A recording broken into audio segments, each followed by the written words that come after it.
혼귀 공포문학관. 우리는 왜 무덤을 파는가? 총구를 대가리에 들이댔을 때 인생은 바뀌었다. 아내와 아들이 없는 삶은 견디기가 힘들었다. 시간과 희망은 저희끼리 자전거에 탄 양 그렇게 지나가 버렸다. 가족도 친구도 없이 나는 가장 아끼는 두 물건을 꺼내들었다. 버번 한 병과 459경 리볼버.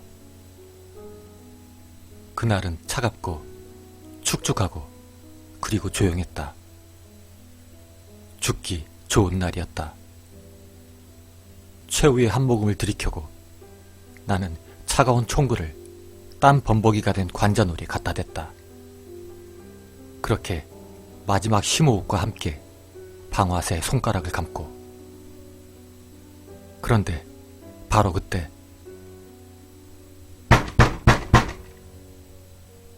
나는 총을 내려놓고 누가 찾아왔을 것인가 머리를 쥐어짰다. 여태 방문객이라곤 하나도 없었다. 그럼에도 행여나 이 사람이 총성을 들을까 겁이 났다. 아무도 내 죽음에 휘말리게 하고 싶진 않았었다. 이미 살면서 많은 상처를 입혔으니까 말이다. 침대에서 일어나 조용히 현관으로 걸어갔다. 하지만 그곳엔 아무도 없었다. 대신 13송이의 흑장미 꽃다발과 작은 갈색 소포만이 문간에 놓여 있었다. 검은 잉크와도 같은 색의 꽃을 보고 있자니 취한 머릿속에서 아내의 장례식이 떠올랐다. 그날 아내의 추도식의 기억은 엉망이었지만 나는 절대 잊지 못할 몇 가지가 있었다. 찬 빗물은 내 회색 정장을 두들겼고 아내의 가족들은 불똥이 튀는 눈으로 마치 판관처럼 나를 쳐다보고 있었다.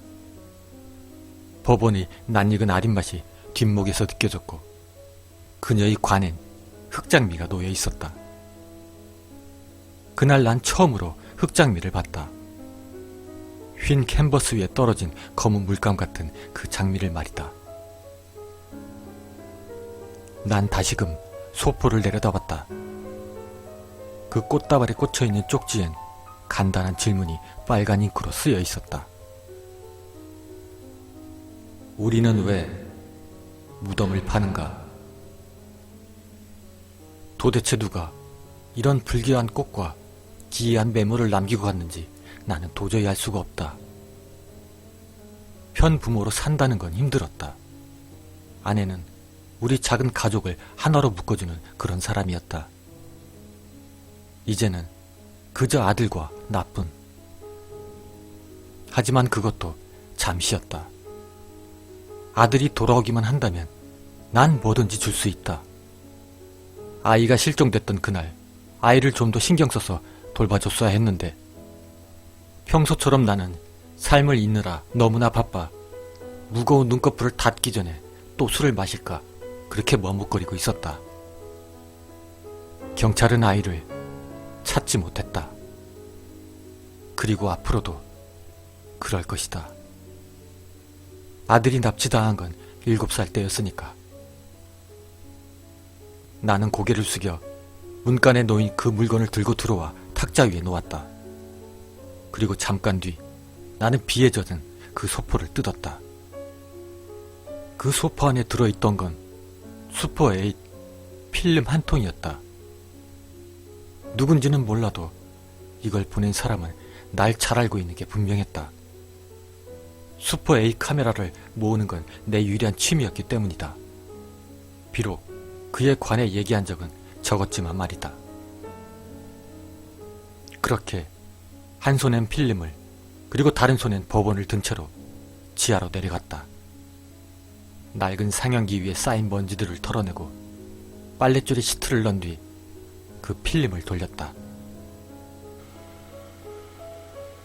회색의 지지직대는 영상은 곧 영화관의 수처럼 카운트다운을 시작했다. 3, 2, 1. 불안정해 보이는 흑백의 영상은 구름과 하늘을 비추고 있었다. 난 그 영상을 좀 더 자세히 보기 위해 앞으로 바짝 다가갔다. 장면은 점점 확대가 되었다. 넓은 들판에 있는 먼지와 때로 뒤덮인 소년. 카메라는 더더욱 소년을 확대했고 그 소년의 얼굴이 화면에 들어왔다. 그때 손에 들고 있던 병을 바닥에 떨구었다. 그 소년은 내 아들 벤자민이었다. 그런데 아들은 커다란 구덩이를 파고 있었다. 나는 헛숨을 들이키고 말았다. 그가 분명했다. 오만 생각이 스쳐 지나갔다. 그리고 머리가 어지러웠다. 대체 아들은 어디 있었던 걸까? 뭘 하고 있었던 걸까? 그리고 이 필름은 누가 보낸 걸까? 계속해서 영상을 보는 도중 지하실이 떠나가라 소리가 울렸다. 다시금 공포가 느껴졌다. 그때 낮고 거친 소리가 말했다. 벤자민. 아들은 파는 걸 멈추고 머리를 갸웃거리며 화면을 향해 시선을 돌렸다. 벤자민, 무덤은 왜 파는 걸까? 죽은 사람을 묻으려고요. 그러자 그 물음에 벤자민이 몸이 건조한 음조로 말을 했다. 우린 왜 죽은 사람을 묻지? 또다시 낮은 목소리가 물었다.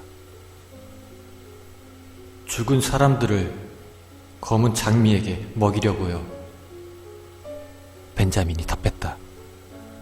난 펄쩍 뛰며 지하실을 돌아다녔다. 뭔가 해야만 했다. 그런데 바로 그때 목소리가 다시 말을 했다. 아무에게도 말하지 말고 혼자 와라. 카메라는 벤자민이 판 거대한 구덩이를 보더니 이어서 그 주변을 비췄다. 나는 순간 한 대 맞은 그런 느낌이었다. 아들이 서 있는 곳 근처에 있는 건물이 나의 눈에 들어왔기 때문이다. 내가 일터에 갈 때 지나치는 버려진 창고였다. 그 외딴 곳에 세워진 기괴하고도 흉물스러운 창고는 반세기 동안이나 스스로 쓰러져가고 있었다. 그래, 어디로 가야 할지 알게 됐다. 아들이 어디에 있었는지 알게 됐다. 나는 층마다 넘어지며 서둘러 위층으로 갔다. 두통이 최고조에 이름에도 머리는 계속해서 생각을 했다. 그렇게 욕실로 달려가 아침으로 먹은 알코올들을 죄다 토해냈다. 그 공장으로 가야만 했다. 그리고 나의 아들 벤자민을 반드시 되찾아와야 했다. 나는 최대한으로 빨리 옷을 갈아입었다. 코트를 집어들고 부츠를 쑤셔박다시피 신은 다음 허리춤에 권총을 쑤셔 넣었다. 트럭에 올라탄 난 서둘러 길을 내달렸다.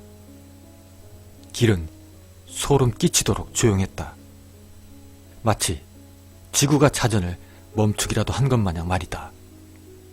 먹구름이 하늘을 뒤덮었고 주변은 너무나도 음울했다. 빛과 온기 따윈 도저히 찾아볼 수 없었다. 그렇게 운전하기를 20분. 난 문득 깨달았다. 계속 운전을 하면서 다른 사람은커녕 지나치는 차 한 대도 못 봤다는 것을 말이다.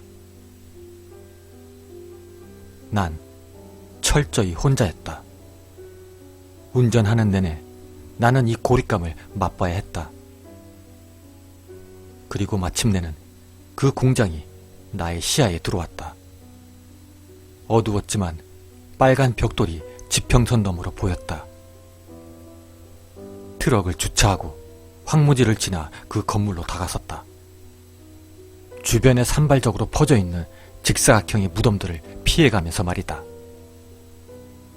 부서져 있는 커다란 철제 문턱을 넘어 버려진 그 공장 입구로 걸어갔다. 오로지 내 발소리만이 이 별세계 같은 곳에서 나는 유일한 소음이었다.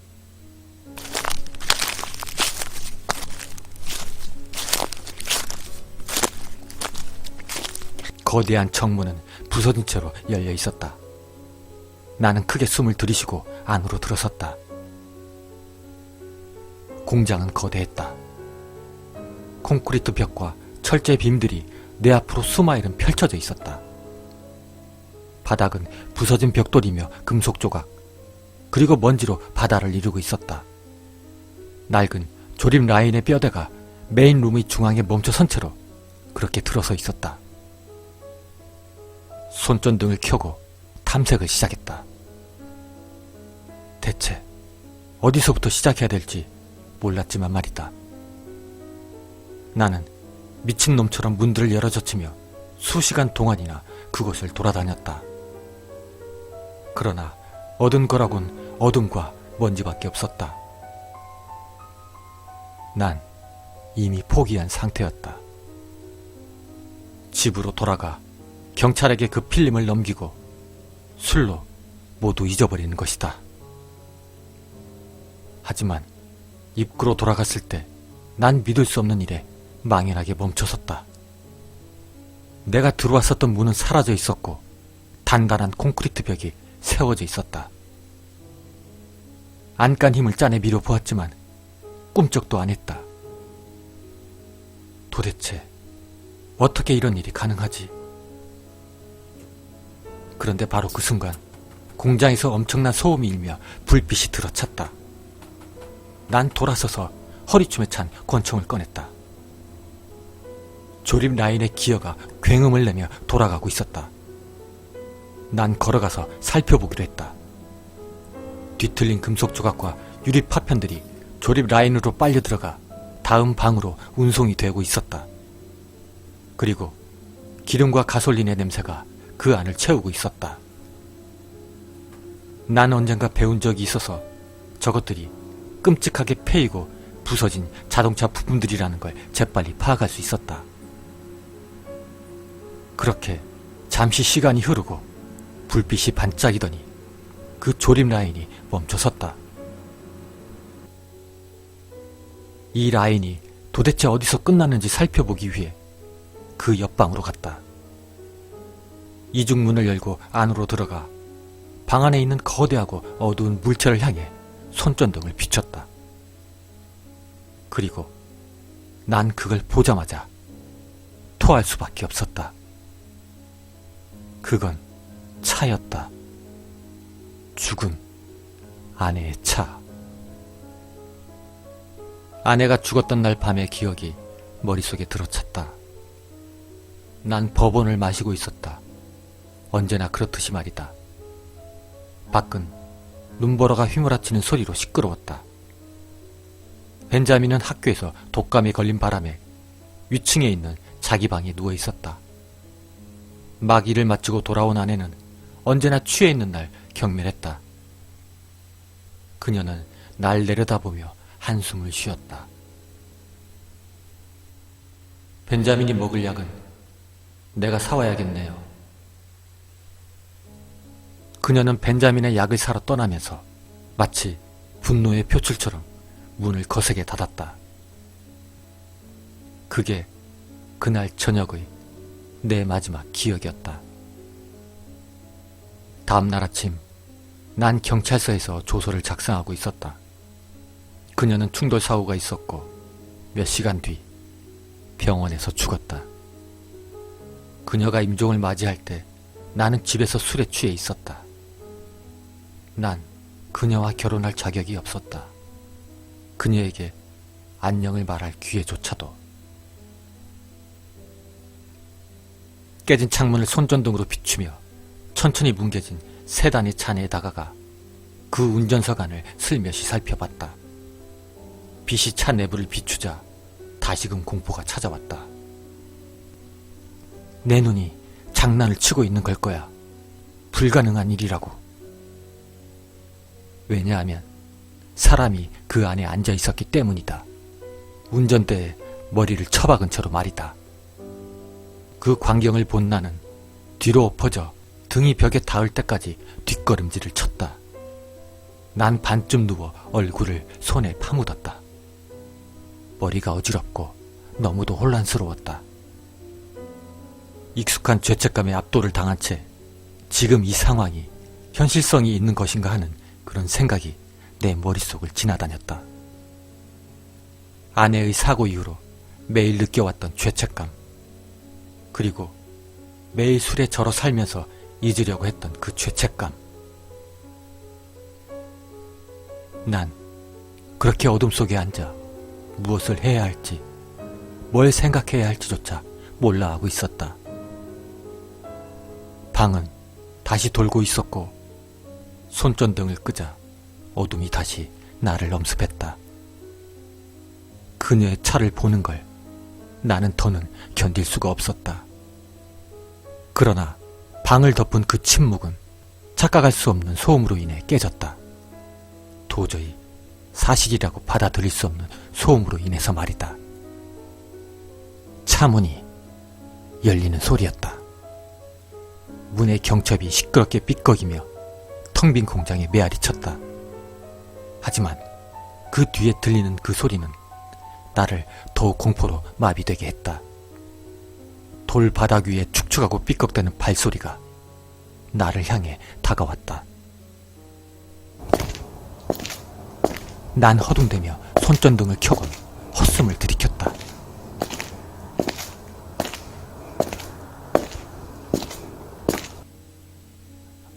아니야. 이럴 수는 없어. 떠듬대며 할 수 있는 말이라곤 그거밖에 없었다. 그건 그녀, 아니 혹은 그녀의 자네였다. 넉마가 되다시피 한 시신의 자네가 외눈으로 날 내려다보고 있었다. 다른 한쪽 눈은 그저 핏물이 흐를 뿐인 텅 빈 구멍이었다. 그녀는 그날 밤 외출했을 때와 똑같은, 하지만 찢어지고 피로 얼룩진 옷을 입고 있었다. 난 다시 목을 쥐어짰다. 헬렌, 내가 잘못했어. 뜨거운 눈물이 내 얼굴을 타고 흘러내렸다. 전등 불빛이 비친 듯이 덜덜 떨리는 내 손 때문에 흔들거렸다. 우리는 왜 무덤을 파지? 나는 목이 찢어져라 비명을 지르며 권총을 쐈다. 그 폭음은 귀가 멀 정도였다. 총성은 휑한 건물이 터져라 울려 퍼졌다. 그리고 몇 초 뒤 깊은 침묵이 건물을 뒤덮었다. 천천히 눈을 떴다. 그건 사라져 있었다. 모든 것이, 차도 시체도 전부가 말이다. 심장이 튀어나오려는 걸 숨을 고르며 진정시켰다. 가솔린과 썩은 살점의 냄새가 여전히 공기 중에 남아있었다. 그렇게 스스로를 진정시키려 하자마자 공장의 불이 켜지더니 컨베이어 벨트가 다시 움직이기 시작했다. 나는 재빨리 전등으로 사방을 비췄다. 혼란과 분노가 전신을 휩쓸었다. 그리고 그때 컨베이어 벨트 위에 새로운 물건이 보여 나는 자세히 보기 위해 앞으로 다가갔다. 그건 장난감들이었다. 아들 벤자민의 장난감. 나는 그것들을 즉시 알아볼 수가 있었다. 고민영은 2살 생일 때 내가 사준 것이었다. 그리고 아들의 첫 자전거, 장난감 트럭, 게임들, 그리고 액션 피규어. 그것들이 컨베이어 벨트 위에서 일정 간격을 두고 옆방으로 날라지고 있었다. 공포와 혼란은 찾아들고 타는 듯한 분노가 치밀어 올랐다. 대체 누가 이딴 짓을 저지르는 걸까? 누가 나를 이렇게 고통받게 하는 걸까? 그 질문의 해답은 내가 옆방문을 차고 들어가자마자 주어졌다. 방의 한가운데는 아들 벤자민이 서 있었다. 벤자민을 마지막으로 본 지 몇 년은 되었다. 그리고 아들의 뒤에는 후드가 달린 망토를 뒤집어 쓴 나보다도 훨씬 큰 인형이 서 있었다. 얼굴은 완벽하게 그림자로 가려져 있었다. 그놈은 그 허약한 두 손을 아들의 어깨 위에 얹고 있었다. 아들을 풀어줘! 당장! 난 권총의 공의를 당기며 소리쳤다. 그러나 그 둘은 모두 그저 얌전히 서 있을 뿐이었다. 당장! 비명을 지르며 천장에 몇 발을 쏴댔다.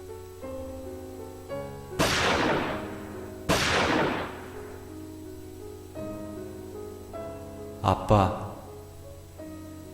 벤자민이 말했다. 벤, 아빠는 제발 아빠랑 같이 이곳에서 나가자. 아빠랑 같이 집으로 가야만 해. 난 울부짖었다.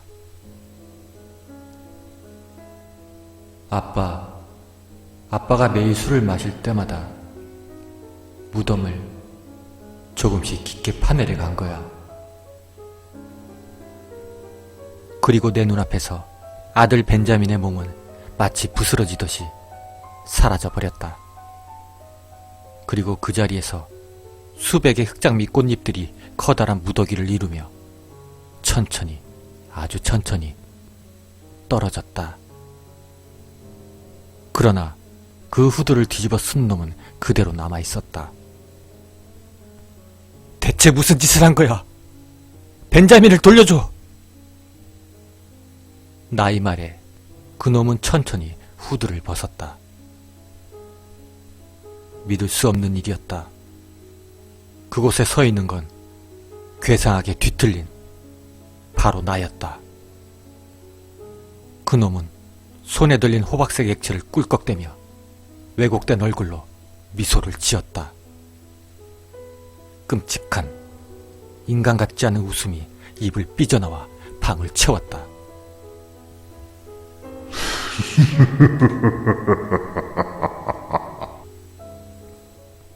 일말의 주저도 없이 난 총알을 그 괴물의 대가리에 박아줬다.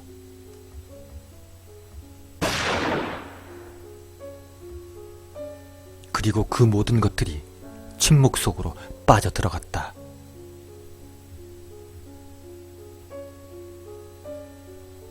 밝은 빛과 기계의 소음이 내 머릿속을 채웠다. 주위를 두리번거리며 흥분에 휩싸인 채 낯선 방을 살펴보았다. 움직이려 했지만 몸이 꿈쩍도 안 했다. 난 차가운 철제 침대에 가죽끈으로 묶여 있었다. 그리고 흰 가운을 입은 의사가 내 옆에 앉아 있었다. 그는 내가 얼마나 운이 좋았는지 미소를 지으며 설명을 해줬다. 개를 데리고 산책하던 이웃이 그 총소리들을 듣고 구급차를 불렀다고 한다. 난 무려 한 달간이나 코마 상태에 빠져 있었다고 했다. 그리고 누군가가 내게 꽃까지 보내줬다고 말이다. 난 옆에 있는 탁자를 보고는 꽃병 한가득 꽂힌 새카만 장미를 응시했다. 그리고 10수년 만에 처음으로 술을 끊어야겠다는 생각이 들었다.